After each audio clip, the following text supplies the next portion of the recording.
लेकिन medical field के लिए इस तरह से रिनोन नहीं है। इसके लिए हमारे इस कॉन्फ्रेंस के जो सेक्रेटरी हैं डॉक्टर A.K. गुप्ता और यहाँ की टीम इनकी, टीम में तो हम भी हैं, पुराने जितने सर्जन थे उन्हें तो जानकारी थी, सब चीज़ की जानकारी थी, यूरोलॉजी का तक। और पहले जाएंगे तो पटना मेडिकल कॉलेज के जनरल सर्जन थे, खोपड़ी भी खोलते थे, नीरो का भी केस करते थे। लेकिन जैसे जैसे विधाओं का विकास होता गया, इस लोग का ध्यान जो है अपनी अपनी स्पेशलिटी पे जाता गया। अब आने वाले समय में ऐसा हो जाएगा कि MBBS की तरह जनरल सर्जन हो जाएगा, उसके लिए कुछ नहीं बचेगा। हमारा सर्जन का एसोसिएशन है, वो संघर्ष कर रहा है, और उसी की कड़ी में जो आप देख रहे हैं एगुसी कान 2025 का आयोजन जीवनदीप हॉस्पिटल में किया जा रहा है। और इसमें हमारे देश के नामी गिरामी सर्जन आएंगे, और कुछ तो ऐसे सर्जन हैं जो यूरोलॉजिस्ट से ज़्यादा बढ़िया परफॉर्मेंस कर रहे हैं, और वो सभी जनरल सर्जन को ये ट्रेनिंग देंगे, ताकि जनरल सर्जन जो है, क्योंकि जब ये ऐसी विधा है सर्जरी, जब वो सर्जरी करने जाता है तो तब उसे पता चलता है कि कौन कौन सा ऑर्गन इन्वॉल्व है। अगर उसकी बेसिक जानकारी नहीं होगी तो कंप्लीटली सर्जरी नहीं कर पाएगा, कोई भी हो। तो इसकी जानकारी के लिए बहुत सारे यहाँ सर्जन आ रहे हैं, अब डॉक्टर गुप्ता ने, और ये जो है माइलस्टोन साबित होने जा रहा है जनरल सर्जन के लिए। और नए जो जनरल सर्जन आ रहे हैं उनके लिए तो बहुत ही अच्छा है, क्योंकि उनकी बेसिक ट्रेनिंग हो जाएगी। और अभी उनके साथ कोई इनकाउंटर हो जाए, इवन एक बहुत छोटा काम होता है ब्लेडर स्टोन का या फ्रैक्चर पेनिस का, वो नहीं कर पाएंगे, पहले MBBS लेवल के लोग कर लेते थे। तो इसके लिए जरूरी है, इसके लिए मैं डॉक्टर A.K. गुप्ता को बहुत बहुत बधाई, और यहाँ की टीम को बहुत बहुत बधाई।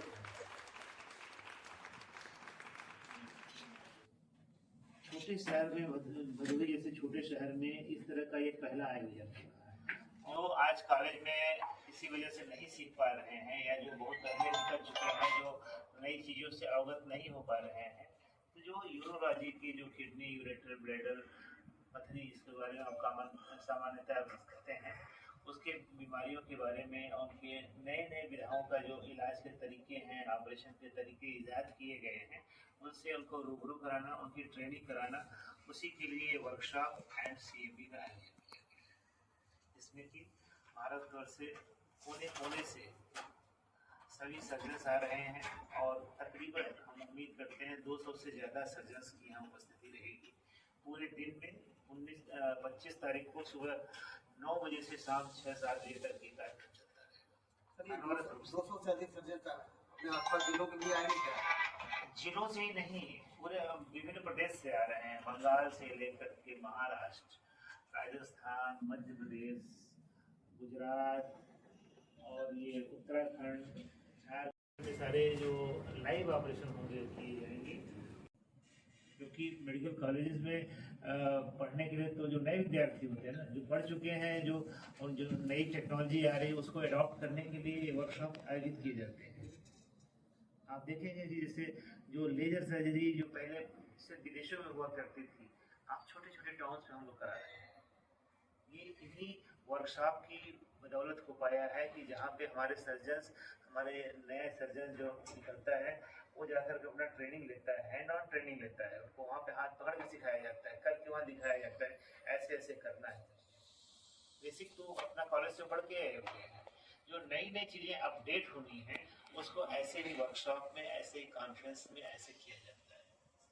आप ये समझें कि हमको अभी तो महाराष्ट्र वगैरह जैसे प्रदेशों में लागू हो चुका है कि डॉक्टर्स को अपना लाइसेंस के रिन्यूअल के लिए जरूरी होता है कि कितने घंटे का उन्होंने वर्कशॉप किया, अटेंड किया है, कितना कॉन्फ्रेंस अटेंड किया है, कितना CME का अटेंड किया हुआ है। इसी कड़ी में हमारे इस जो एक दिन का कार्यक्रम है, इसको UP MCI ने जो है 3 घंटे का जो है क्रेडिट आवर इसको अलॉट किया हुआ है, कि इसको जो पूरे दिन का अटेंड करेगा उतना उसको अलॉटमेंट मान दिया जाएगा, उसको क्रेडिट मिलते हैं उसको, कि आपने अपना एजुकेशनल स्टेटस, अपना नॉलेज बढ़ाने के लिए अपना इतना वर्कशॉप अटेंड किया है। कितने डॉक्टर आएंगे भारत से, और लगता है कि भदोही जैसे शहर में ये सक्सेस होगा? 3 दिन का कार्यक्रम 1 दिन में समेटना पड़ रहा है, क्योंकि हमारे पास अभी नई सर्जरी के जो टेक्निक्स आ रहे हैं, जो हमारे अभी मालूम है कि जब एक सेंटर में हो रहा है तो बाकी और सर्जन जब ट्रेन होंगे तो हर जगह ये सब चीज़ें मिलनी शुरू होंगी ना। कहते हैं ना कि एक दुकान खुलता है तो सिर्फ एक दुकान होता है, जब 10 दुकानें खुल जाती है तो मंडी हो जाती है। तो जब सारे सर्जन, सारे हमारे जितने हमारे शहर में इतने सारे हॉस्पिटल्स हैं, सभी में इस टाइप की सुविधाएं बढ़ना शुरू करेंगी, तो आपके ही लोगों को जो मजबूरी में बनारस से इलाहाबाद कहाँ कहाँ जाना पड़ता है, वो नहीं जाना होगा। एक अभी आपने इंफ्रास्ट्रक्चर की बात की, मेडिकल इंफ्रास्ट्रक्चर हमारा है, लेकिन शहर का इंफ्रास्ट्रक्चर नहीं है। हमने दोनों बात की है, मेडिकल इंफ्रास्ट्रक्चर है, हमने मेडिकल की शहर बात की का है, हमने शहर की इंफ्रास्ट्रक्चर बात की है। नहीं है। मेडिकल की बात ये की है कि जितने भी सरकारी अस्पताल हैं, नहीं, वो अगर वहाँ नहीं। एक एक्सीडेंट भी जाता है वो बात नहीं है। वो भी रेफर होता है बनारस के नहीं, लिए। अभी वो बात आप सरकारी कहते हैं। फैसिलिटी पे हमारा कोई जोर नहीं। नहीं, अभी अभी आपके साथ जो बैठे हैं वो सरकार में है वो। अरे और सरकार में स्वास्थ्य मंत्रालय भी सर के पास। अरे सुनिए ना मेरी बात है, जो आपने कहा अभी से हम लोग इस नहीं, भदोही जो है क्या इतना तैयार है, इतना इंफ्रास्ट्रक्चर है, तो हम लोगों का मेडिकल इंफ्रास्ट्रक्चर पर्याप्त है कि हम कॉन्फ्रेंस अटेंड करा सके 3 दिन की या 5 दिन की। लेकिन हमारा जो सपोर्टिंग इंफ्रास्ट्रक्चर है, जैसा गुप्ता जी ने कहा, होटल, ट्रांसपोर्ट और सारे मेरा दोनों दर्शनीय तरफ है। हम स्थल, इसका प्रोग्राम अटेंड किए बनारस में, उसमें नहीं, हम बड़े बनारस लेवल पे होता है वहाँ पे। आपको एक छोटा सा एग्जाम्पल है। आप लोग इतना प्रयास किया, कारपेट एक्सपो मार्ट बन गया ना, इतना बड़ा आयोजन होता है, जितने गेस्ट आते हैं, क्या उसमें कोई रुकता है? बताइए, रुकने की व्यवस्था है? अभी इंफ्रास्ट्रक्चर डेवलपिंग फेज में है, और डेवलपमेंट एक सतत चलने वाली प्रक्रिया है, एक दिन में नहीं हो जाती है चीज़ें। आप लोगों का भी है, अब डॉक्टर साहब का तो दोहरा पक्ष है ना, कि डॉक्टर भी हैं, सर्जन भी हैं और सरकार में भी हैं, तो प्रयासरत हैं। ऐसा नहीं है डॉक्टर साहब ने अब कि इन्होंने इतना प्रयास किया है, तो जिस विधानसभा के आप विधायक हैं, मैं उसी का मूल निवासी रहा हूँ, उस विधानसभा क्षेत्र में कितनी प्रगति हुई है वह हम लोग जानते हैं। जो सड़क आज दिख रही है, हमने पैदा होने के बाद कभी देखी नहीं थी ऐसी सड़क, और उम्मीद भी नहीं थी कि अपने जीते जी हम वो सड़क देख भी पाएंगे। सही बात। तो जितना आमूल चूल, और मैं इनके मुंह पे नहीं तारीफ करना चाहता, काम किया। हम लोग विषय से न भटक करके ट्रेनिंग बंद कमरे में आपका प्रोग्राम होना है। नहीं, के पास जो है इंफ्रास्ट्रक्चर की बात, आपका तो प्रोग्राम ऑडिटोरियम में होगा, और आपके जो ओटी है उससे सब लेकर के तब होगा, सड़क पे होना नहीं है। तो हम लोग उस इंफ्रास्ट्रक्चर की बात, बेकार में बात कर रहे हैं। ये है कि अब ये बताइए, विकास की बात नहीं है, अब ये बताइए कि विकास की बात नहीं है, इसमें प्रशिक्षु और प्रशिक्षण अलग अलग होंगे। ठीक है, नहीं, विकास की बात नहीं है। प्रशिक्षु और प्रशिक्षण अलग अलग होंगे। प्रशिक्षक जो सर्जन हैं, जो यही ऑपरेशन कर रहे हैं, वही प्रशिक्षक होंगे, और जो लोग बहुत पहले से कॉलेज से निकल चुके हैं, जिनको अब पुनः कॉलेज में जाकर सीखने का अवसर नहीं, उन्हें प्रशिक्षण मिलता है। हमारे पेशे में हम कहते हैं ना कि हम लोग हमेशा प्रैक्टिस करते हैं, जीवन भर प्रैक्टिस करते रहते हैं, क्योंकि हमारी जो विधा है ये कभी कंप्लीट हुई नहीं है, हो भी नहीं पाएगी, हमारे जीवन में तो नहीं हो पाएगी।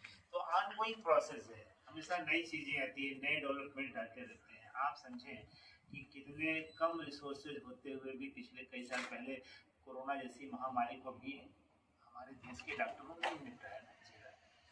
जहाँ सब फेल हुए थे, हमारे देश के चिकित्सक वर्ग ही खड़ा था और जूझ के खड़ा था, और अच्छी सर्विसेज दिया, पूरे विश्व में आपका झंडा ऊंचा किया। जिला स्वास्थ्य विभाग को भी हम लोगों ने इन्वॉल्व किया है, कहीं से भी, किसी भी तरीके से। एक्चुअली इस जो आयोजन है, वर्कशॉप और कंटिन्यूअस मेडिकल एजुकेशन है, it is open to all. जो भी इस कैटेगरी से बिलोंग करता है, जिसको भी शिक्षा की, जिसको भी इसको प्रशिक्षण की जरूरत है, उन्हें जरूरत है, वो आ सकता है। हमारे यहाँ अपना रजिस्ट्रेशन शुल्क निःशुल्क रखा हुआ है, किसी से हमें पैसा भी नहीं चाहिए। जैसे कोई